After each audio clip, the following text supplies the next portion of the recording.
সেই অবস্থায় একমাত্র আমার দেশ বলেছে যে আজকে আপনারা সবাই বলেন, সবাই পত্রিকায় বলেন, সেখানে কিন্তু আমাদের পাশে ছিল আপনাদের। এটাই বাস্তব, এটা বাস্তব।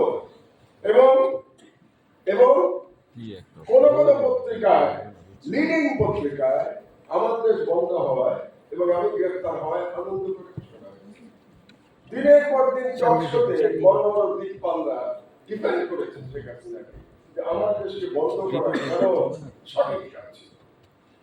যে কথাটা আমি বলতে চাচ্ছিলাম, তাহলে নজরুল যে জন্য লড়াই করেছিলেন, এখানে প্রাসঙ্গিকতা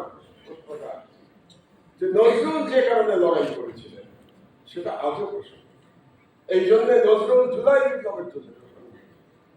এই জন্য আপনারা দেখেছেন যে আজকের তরুণ সমাজ জুলাই বিপ্লবের সময় দেয়ালে দেয়ালে নজরুলের কবিতা লিখে।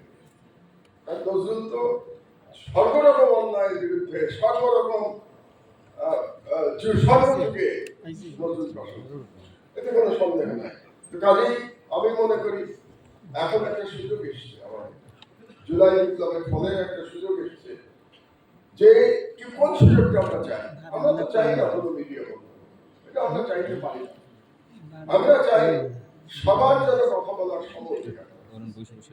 আমরা কথা বলছি কাউকে যেন গায়ের জোরে যেভাবে আমার দেশকে বন্ধ করে দেওয়া হয়েছিল, 11 বছর ধরে বন্ধ রেখা হয়েছে, এরকম ভাবে যেন কোনো বন্ধ। এবং মজার কথা কি জানেন, 11 বছর পরে এখন আমরা লড়াই করছি আমার পত্রিকাটা চালু করবো, কিন্তু সমাজ থেকে, রাষ্ট্র থেকে, সরকার থেকে যে ধরনের সহযোগিতা আমরা প্রত্যাশা করি সেটা কিন্তু এখনো পাচ্ছি না। নানা রকম বাধা আমাদেরকে অতিক্রম করতে হচ্ছে। ব্যুরোক্রেসির নানা রকম বটলনেক কিন্তু এখনো আটকে রেখেছে আমাদের। আজকে প্রবাস হয়ে গেল, 3 মাস হয়ে গেল।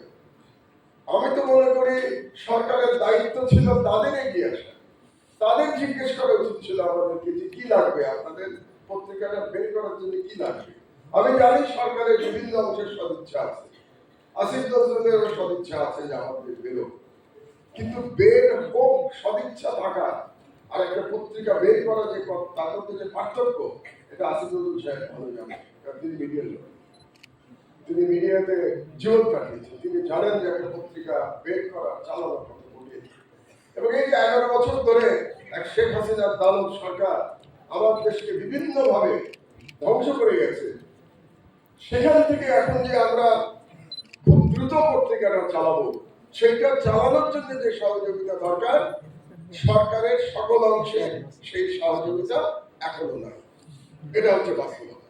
আমাদেরকে দৌড়াতে হচ্ছে বিভিন্ন লোকের কাছে, আমাদের রিকোয়েস্ট করতে হচ্ছে।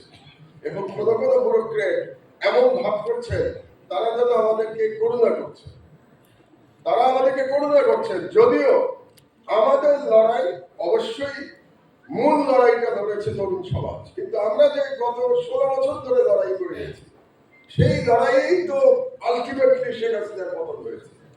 এবং সেই পতন হওয়ার ফলেই বর্তমানে যে সরকার ক্ষমতায় আছে তারা ক্ষমতায় আসতে পেরেছে। কিন্তু এখন যখন সেই সরকারের বিভিন্ন ব্যুরোক্রেসি এমন ভাব দেখায় যে তারা আমাদেরকে করুণা করছে, তখন মনে হয় আসলে কি পরিবর্তন হলো বাংলাদেশে, নাকি এখনো পুরনো মানসিকতায় আমরা আটকে আছি। আমার বক্তব্য আমি দীর্ঘায়িত করবো না, আমার আগে লম্বা বক্তব্য আমরা শুনে